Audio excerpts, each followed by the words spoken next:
안녕하세요. 최여한 목사입니다. 한 주간 평안하셨지요? 날씨가 많이 추워졌습니다. 건강에 유념하시고 하나님께서 주시는 은혜 가운데 평안하시기를 위해서 기도하겠습니다. 오늘은 고대 근동 문화와 구약 성경 7번째 시간입니다. 지난 시간에 고대 사회의 인간 이해에 대해서 살펴보았고, 오늘은 그 배경 아래에 신과 인간의 관계에 대해서 생각해 보려고 합니다. 유익한 시간이 되시기를 바라고 성경을 읽어가시는데 많은 도움이 되시기를 바랍니다. 첫 번째로 신과 인간의 관계를 간단하게 살펴보면 고대 사회와 구약 성경의 사회는 그 관계가 달랐음을 보게 됩니다. 크게 말씀을 드리자면 고대 근동 사회는 신과 인간의 관계는 공생 관계였다라는 겁니다. 물론 여기서 말하는 공생 관계는 서로의 필요 혹은 유익에 따라 상대방을 수단으로 여기는 그러한 관계였다라는 것을 의미합니다. 그런 의미 속에서 고대 사회의 신과 인간은 우리들이 알고 있는 것과는 조금 다른 그러한 관계를 가지고 있었다, 이렇게 말씀드릴 수 있습니다. 이와 별도로 구약 성경은 언약으로 지칭되어지는 하나님의 위대한 계획의 참여자로서 신과 인간을 이해하고 있습니다. 하나님은 계획을 세우시는 분이고 그 계획에 인간이 참여하도록 부르심으로써 하나님께서 인간을 자신의 위대한 계획의 동역자로 삼으셨다라는 것이 신과 인간의 관계를 이해하는 구약 성경의 이해다라고 말씀드릴 수 있습니다. 그런 의미 속에서 같은 시대를 살았던 고대 근동 사회의 사람들과 이스라엘 사람들은 신과의 관계에 대한 이해가 전혀 달랐음을 알게 됩니다. 두 번째로 살펴볼 것은 구약 성경에서는 하나님과 인간의 관계를 설명할 때에 언약 관계라는 표현으로 설명하고 있습니다. 하나님의 위대한 계획에 동참하도록 하나님께서 인간들을 부르고 계시는데 그 부르시는 과정을 구약 성경은 언약이라고 이야기를 하고 있습니다. 구약에 등장하는 언약이 독특성을 가지고 있는데 그 이유는 두 가지입니다. 첫 번째로는 고대 사회에 있어서 신은 인간과 언약을 맺지 않았습니다. 물론 신의 대리자로 불리우는 왕과 언약을 맺는 경우는 가끔 있는 것을 보게 되는데 그것은 특별하고 특수한 예외적인 상황일 뿐 구약 성경이 이야기하는 것처럼 모든 사람과 언약을 맺는 신은 없었다라는 겁니다. 그런 의미 속에서 고대 사회에 있어서 고귀한 존재는 왕으로 지칭되는 특정이었다라면 구약 성경에 있어서 고귀한 존재는 인간 전체임을 언약을 통해서 알게 됩니다. 두 번째로는 그 언약의 내용인데 그 언약의 내용은 다른 것이 아니라 조금 전에도 말씀드린 것처럼 하나님께서 자신의 목적을 이루기 위해 인간을 동역자로 인정한다는 겁니다. 시편 8편을 읽어보면 시인이 이 언약의 관계 안에 있는 인간이 어떠한가를 잘 묘사하고 있는 것을 보게 됩니다.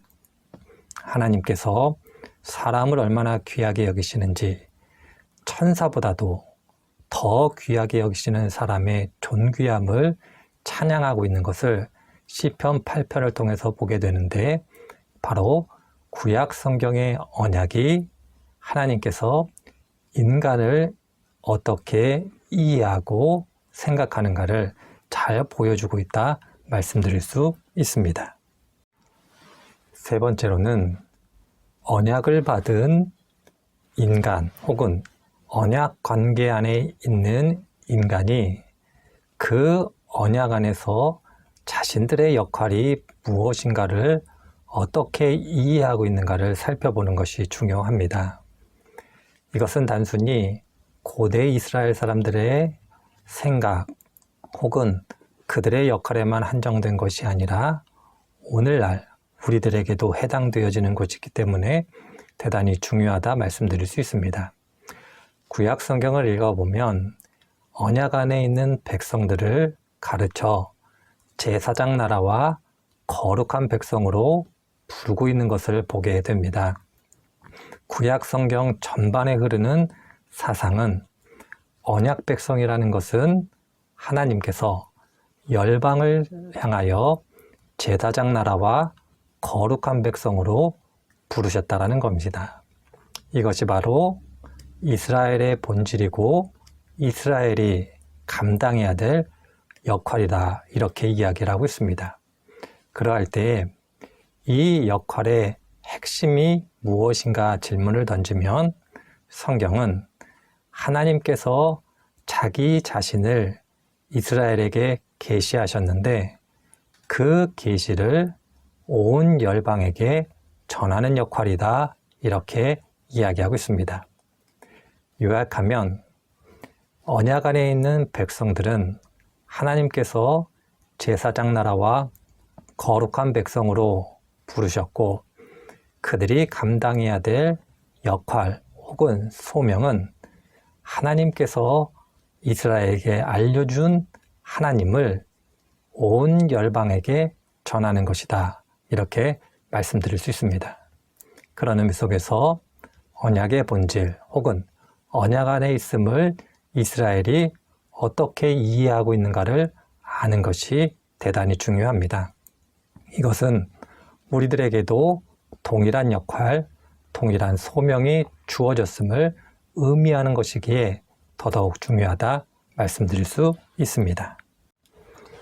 마지막으로 생각해 볼 것은 하나님께서 이스라엘 사람들에게 가르쳐 주신 계시의 내용, 그럼으로써 온 열방에 전하시기를 바랬던 그 계시가 어떤 내용인가를 아는 것입니다. 하나님께서 이스라엘에게 보여주는 계시는 일반적으로 저희들이 생각하는 것과 같이 미래에 일어날 어떤 사건을 알려주는 것이 아니라 하나님이 누구신가를 보여주고 가르쳐 주신 것이 바로 하나님의 계시의 내용이다 말씀드릴 수 있습니다. 하나님은 고대인들이 이해했던, 그들이 섬겼던 신들과는 다르다라는 것이 계시의 핵심 내용이었습니다. 고대인들이 이해했던 신들은 인간을 수단으로 여기고 자신들의 필요를 따라 인간들을 사용하고 변덕이 심하기 때문에 항상 두려움과 공포의 대상이 될 수밖에 없었던 것들이 바로 고대인들이 이해했던 신들이었습니다. 그런데 하나님께서는 계시를 통하여 고대인들이 이해하는 신들과는 다르다라는 것을 가르쳐 주셨습니다. 그 내용은 하나님은 자족하시기 때문에 부족함이 없으시다라는 것, 그럼으로써 인간이 무엇인가를 채워드려야 될 대상이 아니다라는 것이었습니다. 더 나아가 하나님은 변덕이 심하신 분이 아니라 신실하시고 변하시지 않는 분, 그러므로 믿고 의지할 수 있다는 것을 가르쳐 주셨고, 인간을 귀하게 여기시기 때문에 인간을 수단이 아닌 목적으로 여기시는 분이다라는 것을 계시를 통해서 가르쳐 주셨습니다. 그럼으로써 고대 사회에 있었던 고대인들이 이해했던 신들과는 질적으로 완전히 다른 분이 하나님이심을 알려주었고, 이스라엘은 바로 하나님의 이 계시를 온 열방에 전함으로써 하나님만이 유일한 하나님임을 선포해야 될 의무, 소명이 있음을 보여주고 있습니다. 오늘 내용을 요약해 보면 하나님과 인간의 관계는 고대인들이 이해했던 신과 인간의 관계와는 질적으로 달랐다라는 겁니다. 그러고 그 다른 관계를 전해야 될 소명을 이스라엘에게 주셨다라는 것이고, 그 소명을 주시기 위해 이스라엘과 언약을 맺었다라고 말씀드릴 수 있습니다.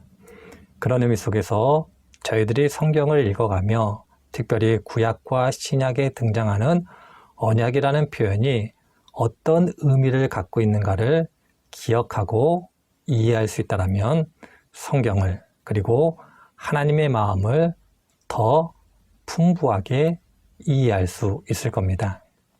오늘 내용 잘 기억하시고 한 분 한 분들께서 하나님께서 주시는 언약 안에 있음을, 그리고 그 언약 안에 있다라는 것이 우리들에게 주신 소명, 곧 하나님이 누구신가를 온 열방에 전하는 것임을 잊지 않는 한 분 한 분 되시기를 바랍니다.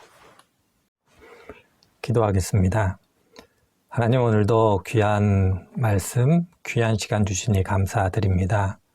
성도님들의 삶의 자리 가운데 평안을 주시고 하나님의 도우심과 형통함이 넘치게 하여 주옵소서. 특별히 이제 추운 겨울이 시작됩니다.